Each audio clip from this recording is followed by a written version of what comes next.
Pada kesempatan kali ini, kita akan mempelajari mengenai pencatatan transaksi keuangan pada jurnal umum dan pemostingan transaksi keuangan dari jurnal umum ke buku besar.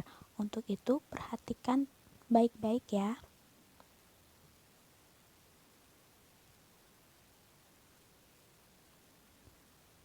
Untuk yang pertama, kita akan membahas mengenai jurnal umum. Sebelum itu, dalam perusahaan jasa terdapat siklus dari akuntansi. Nah, siklus akuntansi terdiri dari beberapa tahap. Yang pertama, yakni tahap pengidentifikasian yang dilakukan dengan mengidentifikasi bukti transaksi keuangan perusahaan. Kemudian tahap pencatatan yang dilakukan dengan mencatat transaksi keuangan berdasarkan bukti transaksi ke dalam jurnal umum. Setelah itu ada tahap pengklasifikasian. Nah, tahap pengklasifikasian di sini itu pemostingan transaksi keuangan yang dicatat di jurnal umum ke buku besar.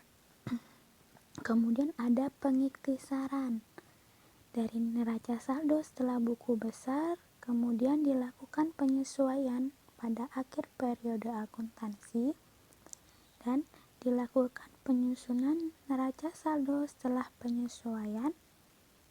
Dilanjutkan dengan tahap pelaporan, yaitu menyusun laporan keuangan, baik laporan laba rugi, laporan perubahan modal, dan laporan neraca atau yang disebut laporan posisi keuangan.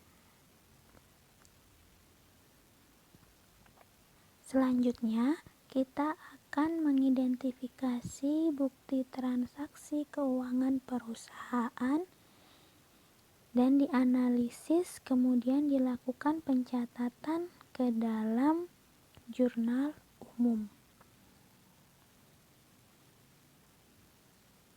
Dalam pencatatan transaksi keuangan ke jurnal umum perlu kita perhatikan 5 step berikut ini. Yang pertama, dari analisis soal transaksi keuangan tertanggal 1 Maret 2019, perusahaan membeli peralatan seharga 10 juta secara kredit dari toko Mebel Kan.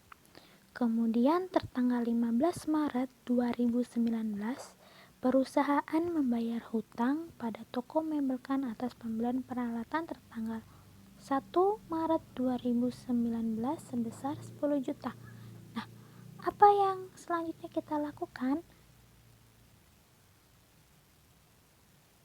Di tahap kedua, kita mencari akibat yang ditimbulkan dari masing-masing transaksi.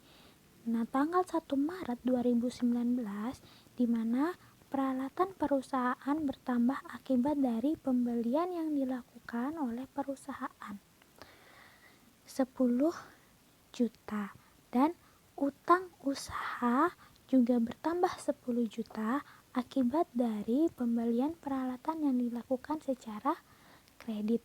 Kemudian tertanggal 15 Maret 2019, utang perusahaan berkurang akibat dari pembayaran atau pelunasan hutang atas pembelian peralatan kredit di tanggal 1 sebesar 10 juta.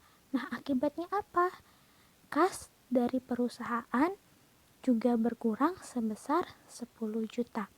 Selanjutnya, setelah step 2 dilewati, kemudian sekarang ke step 3. Dari kita menemukan akibat dari transaksi keuangan tersebut, kemudian kita lakukan persamaan akuntansi, di mana sebelumnya kita telah mempelajari mengenai persamaan akuntansi, yaitu harta sama dengan hutang plus modal, dengan turunannya harta sama dengan hutang plus modal plus pendapatan dikurangi beban. Nah, perlu kalian ketahui mengenai akumulasi dari saldo normal tiap kelompok akun. Nah, untuk kelompok akun harta dan kelompok akun biaya, pertambahan saldo normal itu selalu bertambah di sebelah debit. Dan untuk kelompok akun hutang, modal, dan pendapatan, pertambahan saldo normalnya yaitu di sebelah kredit. Nah, catatan. Untuk kelompok akun harta dengan nama akun akumulasi penyusutan, itu pengecualian pertambahan saldo normalnya yaitu di kredit. Walaupun dia masuk ke dalam kelompok akun harta. Nah, untuk prive dari kelompok akun modal, itu pertambahan saldo normalnya yaitu bertambah di sebelah debit. Walaupun kelompok akun modal. Selanjutnya kita ke step 4.